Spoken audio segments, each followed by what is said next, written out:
Power can be exerted in more ways than we could ever imagine. An example of this can be seen in the significant way in which it is constantly used or expressed through language in various situations of our lives. It is easy to realize that in one way or another, power has to be manifested and spread to the rest of the society or to the purposed audience, and there is definitely not an easier way to do it than through the use of language.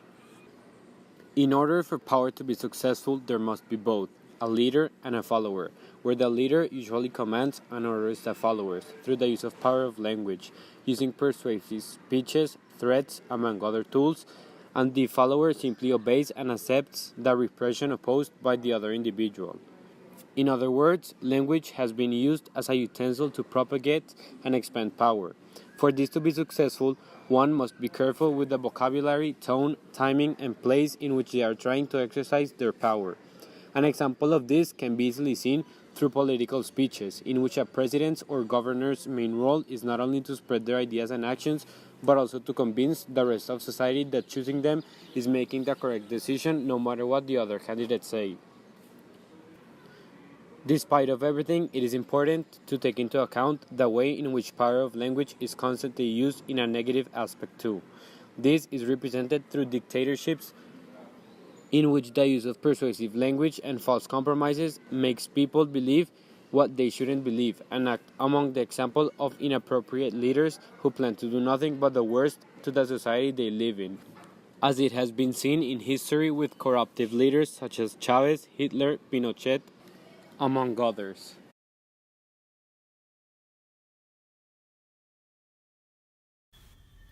Language is influenced with infinite things of our lives and our surroundings. With this, we can say that the language we use to propagate our ideas transmits the culture, values, and ideologies we were raised on.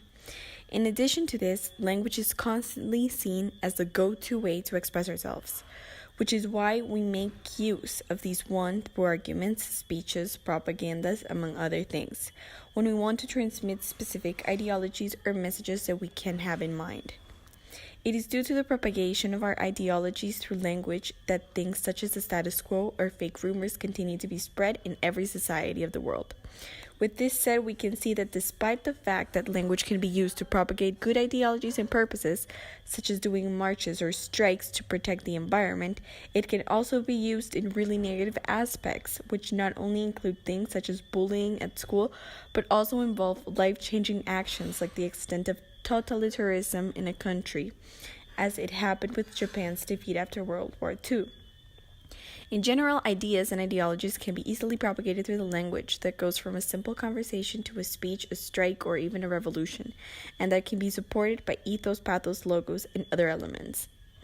The propagation of these ideals can use a huge impact if they are strongly or aggressively transmitted, as the use of our language can determine the lasting influence that this one has on the rest of the society.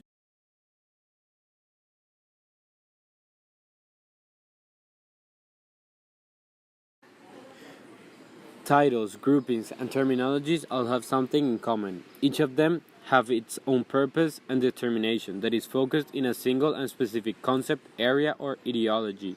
In general, each of these aspects are connected one to the other, and no groups would work in a coherent way if it weren't because of these ones. Different titles and groupings have been present in the entire world's history, as diversion among likes, interests, and preferences has always existed due to the fact that no human being is equal to the other. This is basically why social groups, political parties, and even revolutionary groups are created, to follow a specific purpose. However, having a same purpose and interest in mind doesn't mean that everything would work as it is supposed to. That's why each of these groups are governed by a specific identification, such as their name, terminology, and other private policies regarding their central purpose. To understand everything better, we can analyze the Livestrong Foundation. This organization, which can definitely be classified as a grouping of individuals who are joined together for the same purpose, is recognized by their known title and slogan, Living Beyond Cancer.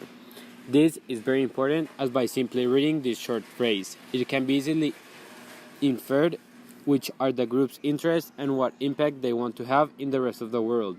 In addition, if we pay close attention to the type of vocabulary and slogan they use, live, strong, and beyond. It can be stated that they center on the use of a positive terminology, which not only helps people who are fighting cancer obtain some hope and illusion, but also promotes and incents feelings of compassion and sympathy towards an important cause to the rest of the society in order to convince them to donate, be cautious and vigilant, and basically join the organization and the cause.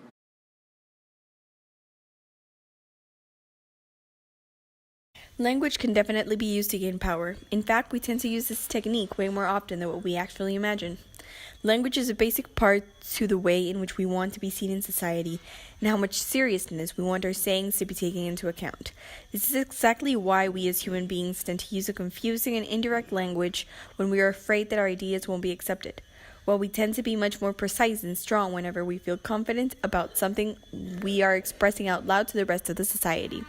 In other words, we choose to use a specific kind of language depending on what we expect to gain in return, which is why language can definitely be presented in a very sturdy and durable manner when the purpose is to gain power from what is being expressed out loud. Among the most common ways in which language can be used to obtain power are the use of persuasion and manipulation.